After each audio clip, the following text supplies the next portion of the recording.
में अब एक नई टेक्नोलॉजी आई है जिसमें मॉनिटर के अंदर हम किसी भी इंसान को 3 डायमेंशन में देख सकते हैं। और एक कंपनी होती है नेक्सन जो इससे भी अच्छी बेहतर टेक्नोलॉजी बनाना चाहती है। वो माइकल के पास जाते हैं और माइकल को एक कमरे में 2 महीने के लिए बंद कर दिया जाता है ताकि वो इससे बेहतर टेक्नोलॉजी को बना सके।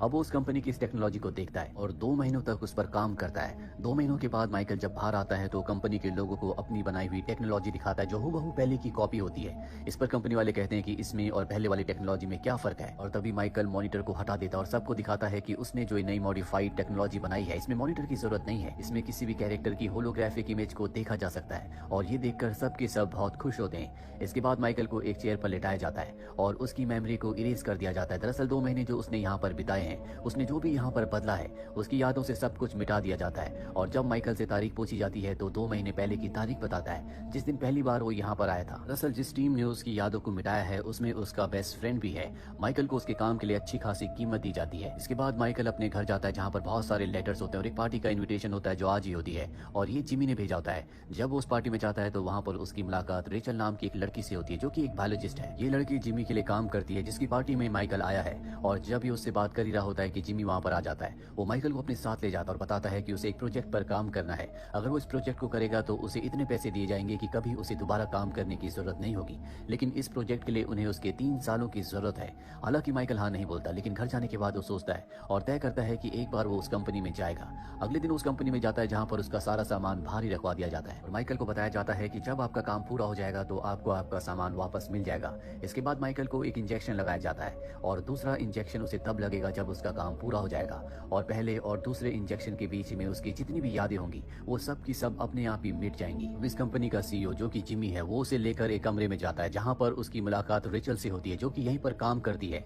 और अब एक बार फिर से जिमी उससे पूछता है क्या तुम सच में इस प्रोजेक्ट पर काम करना चाहते हो। माइकल कुछ सोचता है और जब वो रेचल को देखता है तो हाँ कहता है क्योंकि कहीं ना कहीं वो रेचल को पसंद करने लगा है। जिमी माइकल को एक कमरे में ले जाता है जहाँ पर पहले से एक आदमी होता है जिसके हाथ में सूटकेस है। इस आदमी का नाम विलियम है और जब वो सूटकेस खोलता है तो उसके अंदर से तेज रोशनी निकलती है और इसके बाद हमें 3 साल बाद का वक्त दिखाया जाता है, यानी कि माइकल को यहाँ पर 3 साल बीत चुके हैं। इसके बाद उसे इंजेक्शन लगाया जाता है और 3 सालों में उसने क्या किया वो सब कुछ भूल चुका है। अब वो घर आता है और अपने बैंक अकाउंट को चेक करता है। उसे पता चलता है कि उसके पास 92 मिलियन से ज्यादा के स्टॉक्स हैं, यानी कि अब वो बहुत अमीर बन चुका है। ये देखकर उसे बहुत खुशी होती है। वो बैंक जाता है जहाँ पर जब वो सिग्नेचर करता है तो उसके सिग्नेचर अलग होते हैं। यहाँ पर आइंस्टाइन की 5 टिकट्स भी होती हैं लेकिन मोहर सिर्फ 4 पर ही लगी होती है। साथ ही माइकल को एक एनवलप भी दिया जाता है जिसमें उसका सामान है जो माइकल ने यहाँ पर छोड़ा है, लेकिन माइकल कहता है कि मेरा सामान नहीं है। माइकल इन चीजों पर ज्यादा ध्यान नहीं देता और कहता है कि मुझे अपने पैसों में से कुछ पैसे चाहिए। वो लड़की माइकल को बताती है कि सामान के बदले आप अपने सारे शेयर्स यानी कि सारे पैसे छोड़ चुके हो। माइकल ये जानकर पूरी तरह से हैरान हो जाता है। वो कहता है मैं सामान के बदले कैसे अपने पैसे छोड़ सकता हूँ। लड़की कहती है कि मैं इस बारे में इन्वेस्टिगेशन करूंगी। और अब माइकल पूरी तरह से परेशान है, इसीलिए जिमी को कॉल करता है लेकिन जिमी से उसकी बात नहीं होती।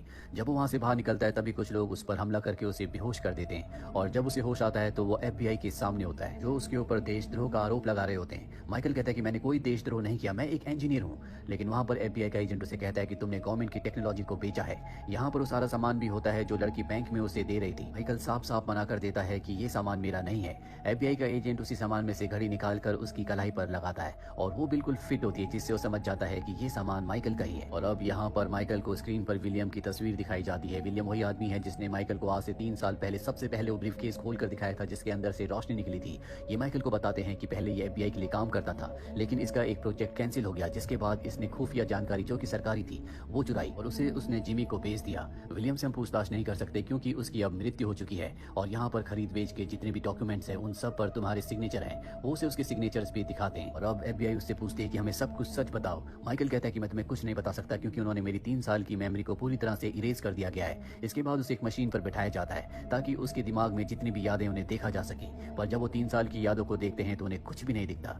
अब इन्हें कुछ समझ नहीं आता कि यहाँ पर क्या करना चाहिए। तभी एक FBI ऑफिसर कहता है कि मुझे सिगरेट पीनी है। माइकल के सामान में जो उसकी सिगरेट थी दूसरा ऑफिसर उसे वो सिगरेट देता है और जब वो सिगरेट को पीता है तो यहाँ पर फायर अलार्म बज जाता है जिससे चारों तरफ धुआं हो जाता है। माइकल अपनी चेयर से उठता है और अपने सामान के पास जाता है जो बैंक ने क्लेम किया था कि ये उसका सामान है। वहाँ पर ग्लासेस भी होते हैं और जब उन्हें पहनता है तो उसे सब कुछ साफ साफ दिख रहा होता है। माइकल अपना सारा सामान लेकर यहाँ से निकल जाता है और हम जिमी के राइट हैंड को भी देखते हैं जो उसे भागते हुए देख रहा होता है। FBI उसका पीछा कर रही होती है और अब वो एक बस स्टैंड पर जाता है जहाँ पर उसे बस में जाने के लिए पैसों की टिकट की जरूरत है। तभी उसके हाथ से उसका एनवलप गिरता है जिसमें एक दिन का बस का पास होता है, जिसके बाद वो बस में चला जाता है। बस में जाने के बाद वो एनवलप के सामान को देखता है जिसमें एक डायमंड रिंग भी होती है, और जब वो उस डायमंड रिंग को देख रहा होता है तभी एक लड़का उससे उस रिंग को छीनकर बस से कूदकर भाग जाता है। माइकल उसका पीछा करता है और वो देखता है कि सामने उसका बैंक है। इसके बाद वो बैंक के अंदर जाता है और पूछता है कि मुझे सामान किसने भेजा था, जहाँ उसे पता चलता है कि ये सामान खुद उसने अपने आप को भेजा था। वहीं जिमी और उसके राइट हैंड को दिखाया जाता है जो दोनों परेशान होते हैं क्योंकि अब माइकल FBI से भाग चुका है। इन दोनों के मुताबिक उसे अब तक मर जाना चाहिए था। जिमी अब उस मशीन को ऑन करने लगता है जो माइकल ने बनाई थी,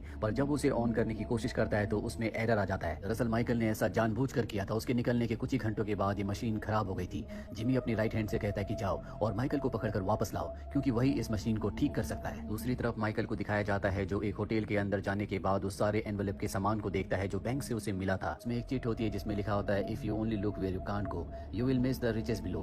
ये एक तरह की पहेली है, इसके पीछे एक नंबर भी होता है। फिलहाल माइकल को कुछ भी समझ में नहीं आता और इसके बाद वो अपने फ्रेंड के पास जाता है। ये वही फ्रेंड है जिसके साथ उसने पहला प्रोजेक्ट किया था, जिसने उसकी यादों को मिटाया था। और जब उसे बातें कर रहा होता है तभी टीवी पर एक लॉटरी विनर का नंबर बताया जाता है और ये नंबर वही नंबर होता है जो उसके पास चिट के पीछे लिखा था। और यहाँ पर माइकल समझ जाता है जिमी ने उससे एक टाइम ट्रेवल मशीन बनवाई है और टाइम ट्रेवल मशीन बनाने के दौरान उसने अपने भविष्य को देख लिया था, इसीलिए उसने अपने आप को ये सारा सामान भिजवाया है ताकि वो इस सामान से अपनी खुद की मदद कर सके। साथ ही उसने अपने सारे पैसे छोड़ दिए ताकि उसका ध्यान पैसों पर ना रहकर इस सामान पर रहे। और अब यहाँ पर जिमी के लोग आ जाते हैं जो इनके ऊपर हमला करते हैं और तभी माइकल देखता है कि सामने एक दरवाजा है जो लॉक्ड होता है, लेकिन माइकल के सामान में एक चाबी भी होती है जो अपने दोस्त को देता है और कहता है कि तुम चाबी से दरवाजा खोलकर वहाँ छुप जाओ। उसका दोस्त वहाँ चला जाता है और माइकल यहाँ से भागते हुए रेलवे ट्रैक तक पहुंच जाता है। यहाँ पर भी जिमी के लोग आ जाते हैं जो उसको मारने वाले होते हैं, लेकिन माइकल एक बार फिर से अपने सामान में से स्प्रे निकालता है और उन पर हमला करता है और किसी तरह से यहाँ से भाग जाता है। अब वो ट्रेन टनल के अंदर है, पीछे से ट्रेन आ रही होती है और तभी वो वहाँ पर पैनल बॉक्स खोलकर अपने सामान से एक पिन निकालता है जिससे वो पैनल बॉक्स के अंदर शॉर्ट सर्किट करता है। इस वजह से ट्रैक की सारी ग्रीन लाइट्स रेड लाइट में कन्वर्ट हो जाती है और ट्रेन रुक जाती है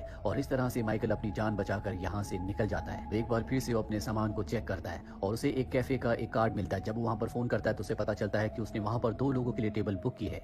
वहीं हमें रेचल को दिखाया जाता है जिसके पास जिमी आता है और वो उसे बताता है कि माइकल तुम्हें छोड़कर जा चुका है, जिससे रेचल को बहुत दुख होता है। इसके बाद रेचल अपने काम पर चली जाती है। माइकल के लोग जब उसके घर की तलाशी लेते हैं मिरर पर उन्हें माइकल का एक मैसेज मिलता है जिसमें उसने रेचल को एक कैफे में मिलने के लिए बुलाया होता है, लेकिन जिमी वहाँ पर रेचल की जगह अपनी एक साथी माया को भेजता है कि वो माइकल से उसका स्वाइप कार्ड ले सके और वो लड़की माइकल के पास जाकर उसे यकीन दिला देती है कि वही रेचल है।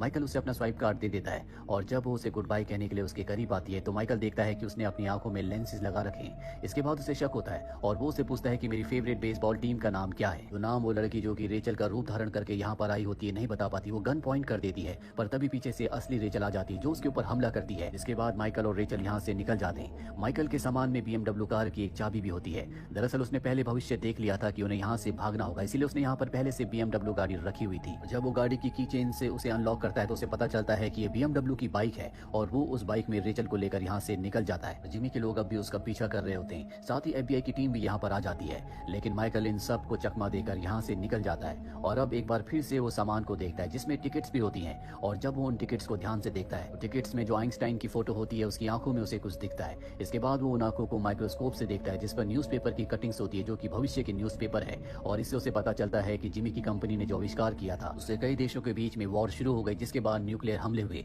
और पूरी दुनिया खत्म हो गई। और अब माइकल को एहसास होता है कि उसने कितनी बड़ी गलती की। वो किसी भी कीमत पर उस टाइम मशीन को पूरी तरह से नष्ट करना चाहता है। FBI को भी यहाँ पता चल चुका होता है कि माइकल ने उस टाइम मशीन को बना लिया है। साथ ही वहाँ जिमी को दिखाया जाता है जो किसी भी कीमत पर उस हार्डवेयर से उस एरर को हटाना चाहता है ताकि वो टाइम मशीन को दोबारा से यूज कर सके। जिमी और उसके लोग माइकल के उस सामान की भी इन्वेस्टिगेशन करते हैं जो उसने अपने आप को भेजा था। उसमें इस कंपनी का एक पास भी होता है जिससे कंपनी के अंदर आया जा सकता है। और अब जिमी और उसके लोगों को पता है कि माइकल यहाँ एक बार फिर से आएगा।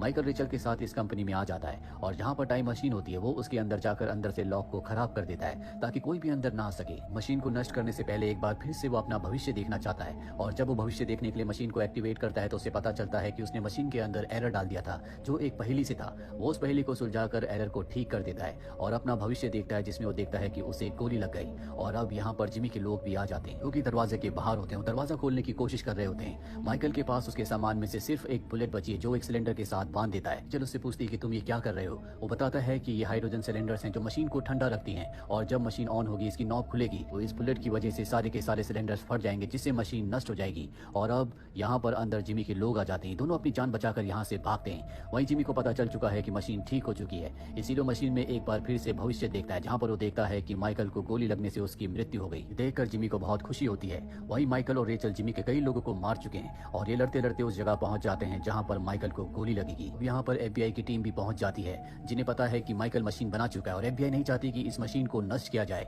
इसीलिए वो भी माइकल को मारना चाहती है। और इससे पहले कि जिमी और FBI दोनों उसकी तरफ गोली चलाते, माइकल के हाथ में जो वॉच होती है, जो उसी एनवलप में से निकली थी, जो सामान उसने अपने आप को भेजा था, उसमें गो लिखा हुआ आता है। और जैसे ही वहां से हटता है तो FBI एजेंट की गोली उसकी तरफ आ रही होती है। ये वही फ्यूचर होता है जो उसने और जिमी ने उसके लिए देखा था और माइकल के हटने की वजह से वो गोली जिमी को लग जाती है, जिससे उसकी मृत्यु हो जाती है। वही हमें जिमी के राइट हैंड को दिखाया जाता है जो कि टाइम ट्रेवल मशीन के पास होता है। वो अपना भविष्य देखता है, इसमें उसे एक ब्लास्ट दिखता है जो यहाँ इस मशीन के पास हुआ होता है और तभी वो बुलेट जो कि माइकल ने सिलेंडर के साथ बांधी थी, वो हाइड्रोजन सिलेंडर के अंदर चली जाती है, जिससे यहाँ पर एक ब्लास्ट होता है। इस ब्लास्ट में सभी लोग मारे जाते हैं, लेकिन माइकल और रेचल यहाँ से निकल जाते हैं। इसके बाद ये रेचल की नर्सरी में जाते हैं जहाँ पर माइकल का दोस्त भी आता है। के पास रेचल के दो पक्षी भी होते हैं, जिन्हें देखकर वो कहता है कि शायद यहाँ पर कुछ और भी है। माइकल का दोस्त कहता है कि सारा सामान खत्म हो चुका है और तभी माइकल को उस पीस ऑफ पेपर की याद आती है जो एनवलप के अंदर निकला था, जिस पर एक पहेली लिखी थी, if you only look where you can't go you will miss the riches below, यानी कि अगर तुम वही देखोगे जहाँ तुम नहीं जा सकते तो तुम खजाने को खो दोगे। और अब वो पिंजरे के अंदर देखता है, जहाँ पिंजरे के अंदर न्यूज़पेपर के नीचे लॉटरी का उसे वो टिकट मिलता है जो जैकपॉट लगा था। ये वही नंबर का टिकट होता है जो टीवी पर अनाउंस हुआ था और इसकी कीमत होती है $90 मिलियन, यानी कि अब वो $90 मिलियन का मालिक है। उसे उसका खजाना मिल गया और इसी के साथ ये फिल्म, ये कहानी यहीं पर खत्म हो जाती है। उम्मीद करते हैं कि ये कहानी आपको पसंद